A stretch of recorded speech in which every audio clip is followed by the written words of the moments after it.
Estamos de volta e agora nós vamos falar sobre o Código Florestal. O senador Luiz Henrique da Silveira apresentou o relatório da reforma nas comissões de Agricultura, Ciência e Tecnologia nesta semana. Senadores pediram vista coletiva ao parecer e a votação nas comissões ficou para o próximo dia 8. Parlamentares acreditam que a matéria deve ser votada até o fim de novembro no Senado e depois voltará à Câmara dos Deputados. O relatório preserva produtores rurais que seguiram a legislação ambiental em vigor até julho de 2008. O senador Luiz Henrique afirma ter feito uma cirurgia de técnica legislativa, dividindo o texto em duas partes, a permanente para regular o direito ambiental para o futuro e a transitória, para corrigir os erros do passado. Um dos pontos principais está no artigo 61, que dispensa de compensação ou recomposição florestal produtores que desmataram respeitando a legislação da época. Senadores da Amazônia gostaram do dispositivo. O código é um código moderno, de acordo com a realidade nacional e com o que condiz com a realidade internacional de conservação do meio ambiente. O relator acolheu parcialmente as 89 emendas apresentadas pelos senadores, entre as quais as sugestões para incluir na lei florestal a indicação de criação pelos governos federal e estaduais de programa de incentivos econômicos e financeiros para a manutenção e recuperação de vegetação nativa. Outras mudanças feitas por Luiz Henrique são a proposta de um inventário florestal nacional, já apelidado de Renavan das Árvores, e a inclusão de manguezais como áreas de preservação permanente. Os senadores pediram vista coletiva do parecer, que só deve ser votado no dia 8 de novembro. O fato de nós separarmos as questões permanentes para o futuro daquelas que vão regularizar o passado, aprimorou muito o projeto. Em relação ao texto votado na Câmara, houve um avanço enorme para dar mais segurança jurídica, mais clareza de proteção ao meio ambiente, sem criar um confronto com o setor produtivo. Esse relatório está sendo feito a 4 mãos entre os dois relatórios e tenho convicção que ao final nós teremos um texto excelente. Mesmo com os feriados de 2 e 15 de novembro, os senadores ainda trabalham com a expectativa de concluir a votação da reforma do Código Florestal aqui no Senado até o final de novembro. Depois, o texto segue para o plenário da Câmara dos Deputados, porque foi alterado aqui na Casa.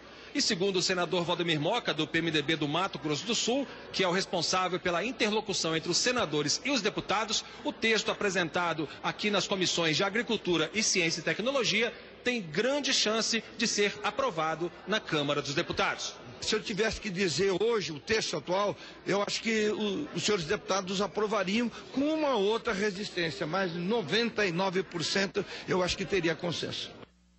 A expectativa é saber se nós vamos ter o novo código até o final do ano. Eu acho que isso fica para 2012. E o MST vai manter a ocupação da área da FEPAGRO em Eldorado do Sul. O movimento rejeitou a proposta do governo gaúcho apresentada na última quinta-feira.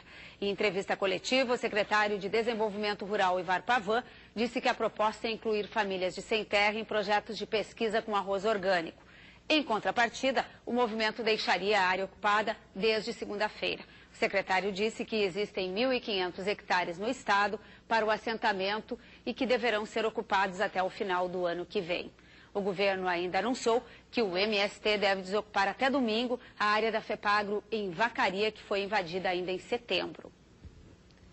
Os mais importantes nomes do setor avícola nacional participaram da programação do 22º Congresso Brasileiro de Avicultura no Centro de Exposições Imigrantes em São Paulo, nesta semana. O principal desafio do setor é unir a cadeia produtiva e encontrar soluções junto com o governo federal para melhorar a logística da produção.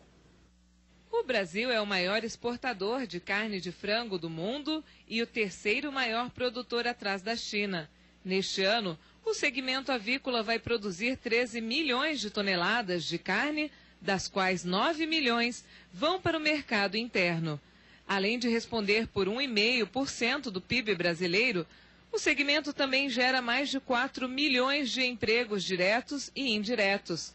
Mas o grande desafio à competitividade brasileira é principalmente a logística, responsável por 20% dos custos de produção, o dobro em relação ao custo dos avicultores nos Estados Unidos.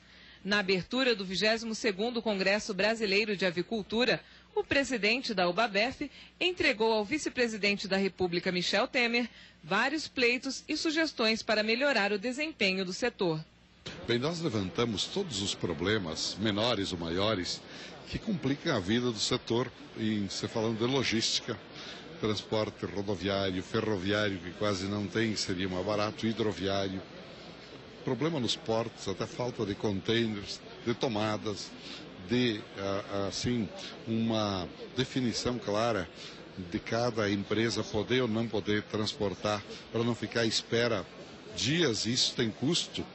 Isso é ruim e nosso produto precisa chegar lá congelado, temperatura mantida e etc. E essas exigências dizem respeito ao desenvolvimento do país e o governo já está trabalhando nelas. E o secretário de Defesa Agropecuária do Ministério da Agricultura, Francisco Jardim, informou que em novembro um grupo de especialistas da pasta vai à Rússia para discutir a reversão do embargo a unidades industriais brasileiras de carnes e a equivalência dos sistemas de sanidade animal. Já é hora de terminar o embargo que dura desde junho. A Associação dos Profissionais e Analistas do Mercado de Capitais da Região Sul, em parceria com o Instituto Educacional BMF Bovespa, abriu inscrições para um curso sobre mercado financeiro. E aqui ao meu lado está Marco Antônio dos Santos Martins, presidente da Associação dos Profissionais de Mercado de Capitais da Região Sul. Bom dia, obrigada por estar aqui no AgroBand conosco. Eu acho que eu me atrapalhei aqui na abertura já, porque este é um assunto que a gente não domina muito ainda. O homem do campo ficou um pouco distante até agora dos investimentos em bolsa. Acho que talvez o mercado futuro é o que já está mais dominado. E vocês pretendem trocar em miúdos um pouco isso com esse curso. O que são esses derivativos e como que eles podem entrar no meio rural? Os derivativos são instrumentos utilizados para se transferir risco de quem não quer correr esse risco para quem quer assumir esses riscos.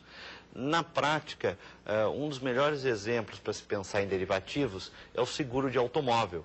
Todos nós fazemos seguro de automóvel porque a gente tem medo que nosso carro seja roubado. Então, transferimos esse risco para uma seguradora.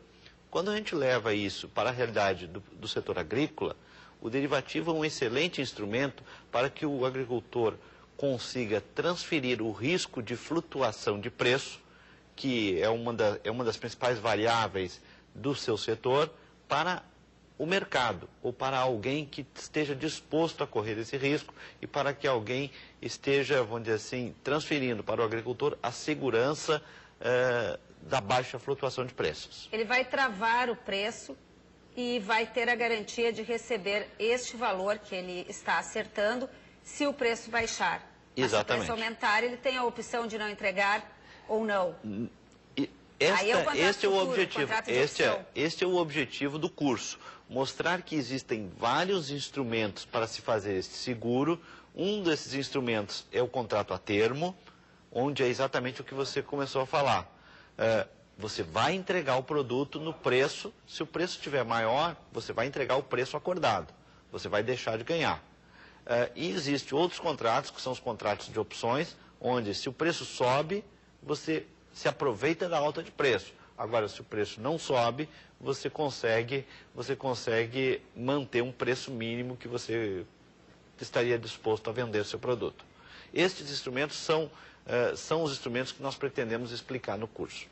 E como é que está hoje a utilização das bolsas pelo homem do campo? Tem alguns produtos que já usam mais do que outros. Exatamente.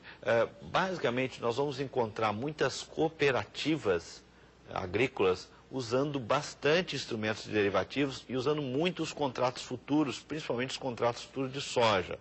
Mas existem outros instrumentos, como suco de laranja, como para mercados como suco de laranja, mercados como boi gordo, mercado como café, mercado como milho. Todos esses instrumentos estão disponíveis ao homem do campo para que ele possa travar o risco de flutuação de preço. E para ter essa proteção, quanto que o produtor precisa investir, por exemplo? Como é que funciona essa sistemática? Isso depende muito do quanto ele está querendo de proteção. É exatamente o seguro, é exatamente como o seguro de automóvel. Se você fizer um seguro e você mora no Rio de Janeiro, você vai pagar um preço pelo seu seguro. Se você mora numa pequena cidade do interior, onde o risco é muito menor, você vai pagar muito menos. Dependendo do quanto de risco o agricultor vai correr ou está disposto a transferir, este é o valor do seguro que ele vai pagar. Essa operação, essa estrutura dessa operação vai depender muito disso, do quanto de risco. E ele pode fazer isso com qualquer quantidade, um pequeno, um médio, um grande, todos podem? Pode. A BMF Bovespa hoje tem contratos para vários tamanhos de produtores. Pode fazer individualmente ou ele tem que se agrupar? Pode fazer individualmente. É possível você trabalhar individualmente. E o produtor, ele chega direto na bolsa? Como é que ele vai fazer isso? O mecanismo tradicional para entrar na Bolsa de Valores é pela porta de uma corretora. Sempre o investidor deve procurar uma corretora. Hoje existem várias corretoras ligadas à BMF Bovespa. Essas corretoras estão preparadas para dar orientações aos produtores dos instrumentos e dos custos inerentes a essas operações e dos riscos que ele pode estar transferindo ou dos riscos que ele deve se proteger e como se proteger, qual o melhor instrumento, porque sempre, assim, ele sempre vai ter que olhar uma relação de custo-benefício. Tem que ver se vale a pena. Ver se vale a pena. O produtor que quiser conhecer mais, como é que ele faz agora? Ele pode fazer o curso de vocês. Qual é o contato? O contato, ele pode entrar no site da associação ou ligar para a nossa secretaria, que eles vão dar todas as informações. Site, então. www.apmecsul.com.br. Ok, muito obrigada. Com certeza muitos dos nossos telespectadores vão querer se informar mais sobre este mercado futuro, que é uma boa alternativa para proteger o preço dos produtos. A gente viu recentemente uma crise que ainda não terminou com o preço do arroz. Quem sabe aí esteja uma saída. E agora nós vamos à previsão do tempo com Leonardo Miller.